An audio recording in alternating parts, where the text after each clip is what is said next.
قل هو الله أحد الله الصمد الله أكبر سبحان ربي العالى। President ট্রাম্পের নেওয়া একটি চরম ভুল সিদ্ধান্ত হয়তো হাজার হাজার মার্কিন সেনার জীবন দিয়ে চোকাতে হবে। সম্প্রতি হোয়াইট হাউসের উদ্দেশ্যে সরাসরি কড়া বার্তা ছাপিয়েছে ইরানের প্রভাবশালী ইংরেজি দৈনিক তেহরান টাইমস। তাদের প্রথম পাতায় বিশাল অক্ষরে লেখা হয়েছে ওয়েলকাম টু হেল বা নরকে স্বাগতম। আর মধ্য দিয়েই তেহরান ট্রাম্পকে সাফ বলে দিল, একজন মার্কিন সেনার বুটও যদি ইরানের মাটিতে পড়ে তবে তাদের জীবিত দেশে ফেরার কোনো সুযোগ ইরান দেবে না। প্রত্যেককে কফিনে করে ফিরতে হবে। মার্কিন প্রেসিডেন্ট ডোনাল্ড ট্রাম্পের প্রশাসন বর্তমানে ইরানের প্রাণকেন্দ্র হিসেবে পরিচিত খার্ক-দ্বীপে স্থল অভিযানের পরিকল্পনা করছে। কিন্তু সমরবিদদের বিশ্বাস, এই অভিযান যুক্তরাষ্ট্রের ইতিহাসের সবচেয়ে বড় বিপর্যয় এবং প্রাণহানির কারণ হতে যাচ্ছে। অস্ট্রেলিয়ান স্ট্র্যাটেজিক পলিসি ইনস্টিটিউটের সিনিয়র অ্যানালিস্ট ম্যালকম ডেভিস আন্তর্জাতিক সংবাদ মাধ্যম সিএনএনের সাংবাদিক বেন হান্টেকে দেওয়া এক বিশেষ সাক্ষাৎকারে এই পরিস্থিতি নিয়ে ভয়ঙ্কর সতর্কবার্তা দিয়েছেন। তার দেওয়া তথ্য মতে মার্কিন বাহিনী যদি খার্ক-দ্বীপে পা রাখে তবে তারা সরাসরি ইরানি বাহিনীর পাতা ফাঁদে পা দেবে। ইরান এই দ্বীপে এমনভাবে নিজেদের অবস্থান সুরক্ষিত করেছে যে মার্কিন সেনারা সেখানে পৌঁছানো মাত্রই ইরানিদের সুবিধাজনক অবস্থানের কারণে ব্যাপক প্রাণহানির শিকার হবে। হতাহতের সংখ্যা হুহু করে বাড়বে, যা সামাল দেওয়ার ক্ষমতা পেন্টাগনের থাকবে না। খার্ক-দ্বীপ কোনো সাধারণ জায়গা নয়, এটি ইরানের তেল রপ্তানির প্রধান কেন্দ্র, যেখান থেকে দেশটির প্রায় 90% তেল বহির্বিশ্বে যায়।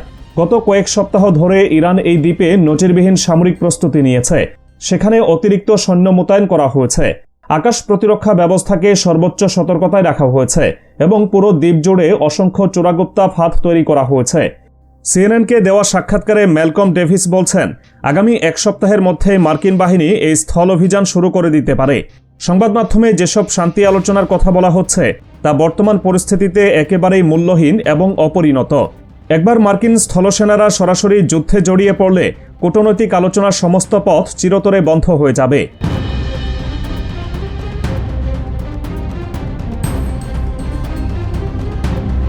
যুক্তরাষ্ট্র এবং ইসরায়েল যে সামরিক হিসাব নিকাশ করেছিল তা পুরোপুরি ভুল প্রমাণিত হয়েছে।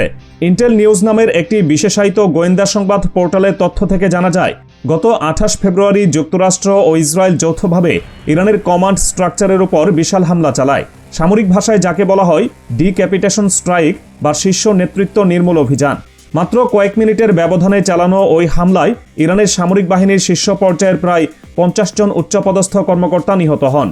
ওয়াশিংটন এবং তেল আবিব ভেবেছিল এই অভাবনীয় রক্তক্ষয়ী হামলার পর ইরান আত্মসমর্পণে বাধ্য হবে, কিন্তু বাস্তবে ঘটেছে ঠিক তার উল্টো।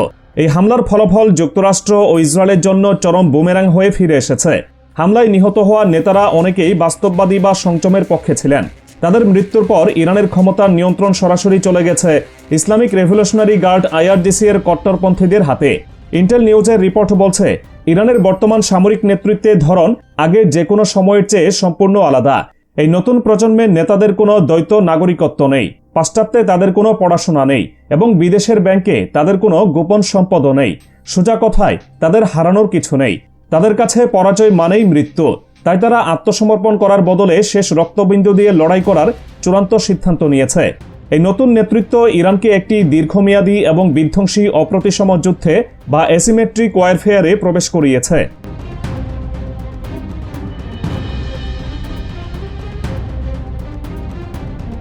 এরই মধ্যে ইরানের নতুন সর্বোচ্চ নেতা মুজতবা খামেনি একটি রহস্যময় কিন্তু অত্যন্ত কড়া বার্তার মাধ্যমে নিজের শক্ত অবস্থান পরিষ্কার করেছেন।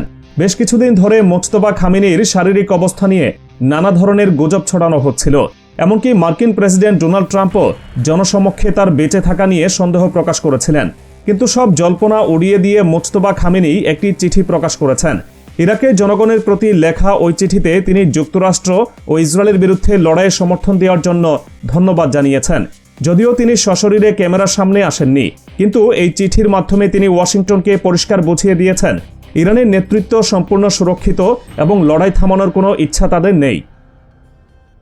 ইরান এখন এমন একটি সমরনীতি গ্রহণ করেছে যার মূল ভিত্তি হল প্রতিপক্ষের চেয়ে বেশি শারীরিক ও মানসিক যন্ত্রণা সহ্য করার ক্ষমতা, যাকে সামরিক পরিভাষায় অপ্রতিসম ধৈর্য বলা হয়। 2001 সাল থেকে আফগানিস্তান ও ইরাকে মার্কিন সামরিক বাহিনীর চরম ব্যর্থতা ইরান খুব কাছ থেকে পর্যবেক্ষণ করেছে।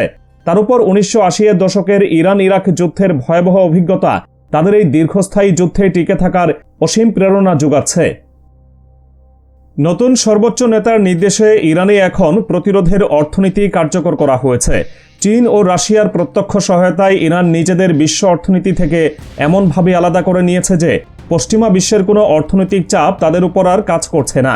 গোয়েন্দা তথ্য নিশ্চিত করেছে মস্কো এবং বেইজিং এই যুদ্ধে ইরানকে সর্বাত্মক সমর্থন দিয়ে যাচ্ছে। রাশিয়া, মার্কিন এবং ইসরায়েলি লক্ষ্যবস্তুগুলোর গতিবিধি সম্পর্কে রিয়েল টাইম বা তাৎক্ষণিক গোয়েন্দা তথ্য সরাসরি ইরানকে সরবরাহ করছে। অন্যদিকে চীন নিয়মিতভাবে ইরানকে ড্রোন তৈরির প্রযুক্তি এবং রকেটে জ্বালানি দিয়ে সাহায্য করে যাচ্ছে। এর ফলে তেলের দাম বৃদ্ধি পাওয়ায় রাশিয়ার অর্থনীতি লাভবান হচ্ছে। আর মধ্যপ্রাচ্যে মার্কিন ব্যস্ততা সুযোগে চীন ইন্দো প্যাসিফিক অঞ্চলে নিজেদের আধিপত্য বিস্তারের সুযোগ পাচ্ছে।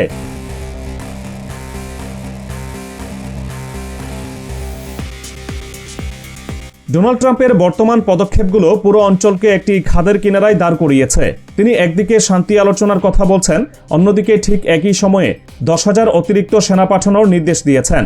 টাইমস অফ ইন্ডিয়ার রিপোর্টে উঠে এসেছে ইতোমধ্যে ইউএসএস ত্রিপলি নামের মার্কিন নৌবাহিনীর একটি বিশাল উভচর যুদ্ধজাহাজ 3,500 সৈন্য, অত্যাধুনিক যুদ্ধ বিমান এবং বিপুল সমরাস্ত্র নিয়ে স্পর্শকাতর জলসীমায় পৌঁছে গেছে। যুক্তরাষ্ট্রের এই দ্বিমুখী নীতি বলে দেয় পর্দার আড়ালে তারা একটি চূড়ান্ত এবং ভয়াবহ সামরিক সংঘাতের প্রস্তুতি নিচ্ছে। কিন্তু যুদ্ধের মূল কেন্দ্রবিন্দু এখন কেবল স্থলভাগ নয়, বরং সমুদ্রপথেও ছড়িয়ে পড়েছে। হরমুজ প্রণালী এখন ইরানের একটি মুখ্য হাতিয়ার। এই গুরুত্বপূর্ণ আন্তর্জাতিক সমুদ্রপথটি ব্যবহার করে ইরান পুরো বিশ্বকে চরম সংকটে ফেলেছে।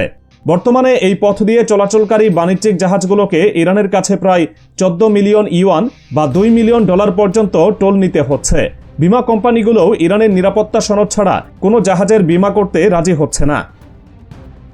পরিস্থিতি সামাল দিতে পেন্টাগন হরমুজ প্রণালী এবং খার্ক দ্বীপের উপকূলীয় অঞ্চল দখলের জন্য 5,000 মেরিন সেনা এবং 82তম এয়ারবর্ন ডিভিশন পাঠানোর কথা বিবেচনা করছে। কিন্তু এই সিদ্ধান্ত হবে যুক্তরাষ্ট্রের জন্য সম্পূর্ণ আত্মঘাতী। মাত্র কয়েক হাজার সেনা দিয়ে এমন একটি বিশাল এবং বৈরী অঞ্চল দীর্ঘমেয়াদে দখল করে রাখা কোনোভাবেই সম্ভব নয়। ইরানি বাহিনীর পাতা ফাঁদে মার্কিন সেনাদের ব্যাপক প্রাণহানি ঘটবে। অন্য একটি বিকল্প হিসেবে যুক্তরাষ্ট্র ইরানের ইউরেনিয়াম মজুত গোপনে সরিয়ে নেওয়া বা ধ্বংস করার কথা ভাবছে। কিন্তু এর জন্য অত্যন্ত নিখুঁত গোয়েন্দা তথ্য এবং যে মাত্রার কমান্ডো অপারেশন প্রয়োজন, তার পরিণতি একটি পূর্ণাঙ্গ আঞ্চলিক যুদ্ধ ছাড়া আর কিছুই নয়।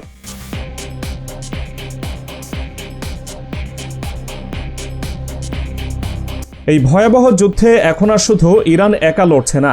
ইয়েমেনের হুথি বিদ্রোহীরাও আনুষ্ঠানিকভাবে এই যুদ্ধে যোগ দেওয়ার ঘোষণা দিয়েছে। হুথিরা ইতিমধ্যে ইসরায়েলি শহরগুলোকে লক্ষ্য করে উন্নত ক্রুজ মিসাইল এবং ড্রোন হামলা চালিয়েছে। শুধু তাই নয়, লোহিত সাগরে তারা জাহাজ চলাচল সম্পূর্ণ বন্ধ করে দেওয়ার হুমকি দিয়েছে।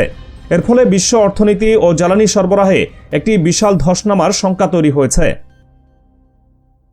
সব মিলিয়ে বাস্তব পরিস্থিতি হল যুক্তরাষ্ট্র এবং ইসরায়েল এখন আর এই যুদ্ধের গতি প্রকৃতি নিয়ন্ত্রণ করতে পারছে না। তারা এখন কেবল ইরানের প্রতিটি পদক্ষেপের প্রতিক্রিয়া দেখাচ্ছে। আধুনিক প্রযুক্তির শ্রেষ্ঠত্ব এবং অত্যাধুনিক সমরাস্ত্র থাকলেই যে যুদ্ধে জেতা যায় না, ইরান তা বিশ্বকে চোখে আঙুল দিয়ে দেখিয়ে দিচ্ছে। এই যুদ্ধ আর কেবল একটি নির্দিষ্ট সীমানায় আটকে নেই, এর প্রভাব গিয়ে পড়ছে বিশ্ববাজার, সাপ্লাই চেইন এবং প্রতিটি সাধারণ মানুষের নিত্যদিনের জীবনে। খার্ক দ্বীপে যদি যুক্তরাষ্ট্র সত্যি সত্যি স্থল অভিযান চালায়, তবে তার চড়া মূল্য দিতে হবে ওয়াশিংটনকে।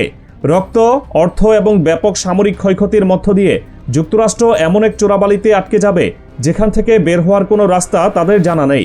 সামনে যা আসছে তা হবে অত্যন্ত বিশৃঙ্খল, সহিংস এবং ব্যয়বহুল।